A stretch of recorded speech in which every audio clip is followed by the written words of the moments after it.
Five Eyes works overwhelmingly because there is a cultural and values-based affinity between the five countries that is hard to be replicated anywhere else in the world. And that's not a piece of Anglospheric triumphalism, it's just a statement of fact. We do have institutions and attitudes and approaches, a proper separation of the elected authorities and those who advise them on the best policy. And I think because in the five countries those values have endured, that has contributed mightily to the success of the Five Eyes arrangement. I must say this took me a little bit by surprise, principally to talk about the subject, because when I was first introduced to Five Eyes probably about 30 years ago, you know, you were sworn to this cone of silence. You couldn't even tell your wife that you had heard of this thing called Five Eyes. And when you went off to meet someone who came to your office and pulled down all the shades to have a chat with you, you began to realise, you know, somehow you were getting information that other people weren't. For those of us who were involved, it was always part of the furniture, but it was a piece of furniture you hid in the back room.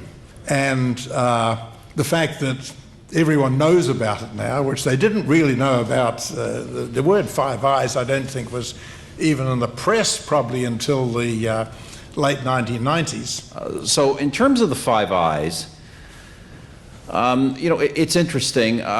It's both, in a way, as a leader, I found it critically important, and in some ways not as topical as you might think. When I say critically important, it obviously, the membership of the Five Eyes represents for Canada some of our most important relationships in the world, not just with the United States, Britain, Australia, New Zealand.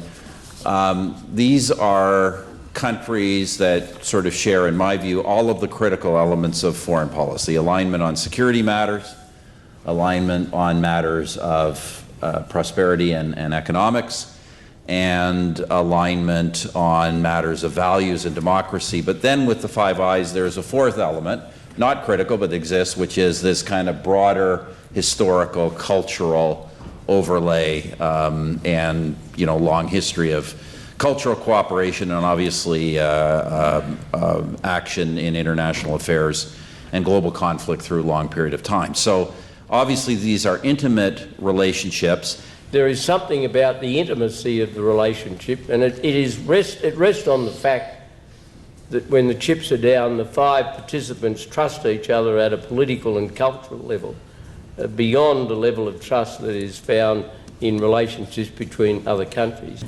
It's an expression, I suppose, of the commonality of values amongst many loosely called Anglosphere countries.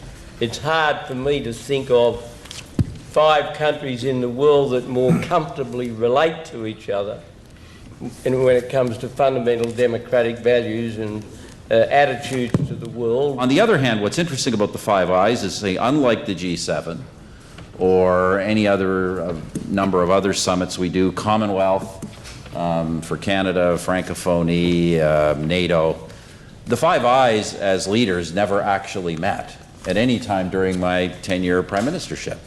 Obviously, I met individually with all of these leaders on multiple occasions and sometimes with groups of them, but it doesn't kind of have the same institutional breadth in spite of the closeness of cooperation of some of the other relationships. So I say that's just interesting. In spite of all of these very intimate bilateral relationships, all of this intimate sharing of security information, which really is beyond a closeness you have with any other ally, there's actually no institutional manifestation of this at the leaders' level.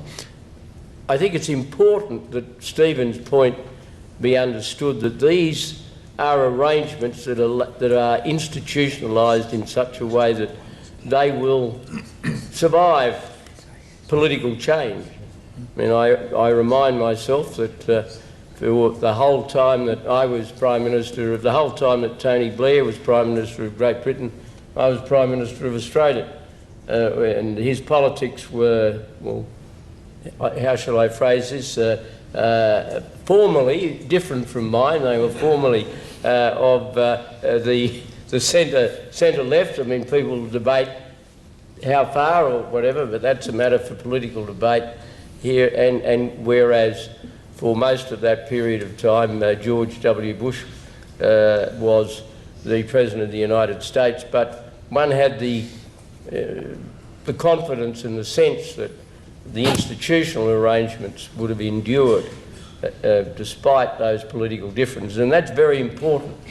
That's not to suggest that elected leaders aren't those who make the decisions, but it is to suggest that there's an underpinning that's very reassuring that will survive changes of government. I have a 40-year career, first as a military officer and then 6 years across 2 different presidential administrations in the White House, and then most recently 4 years as the U.S. ambassador at NATO.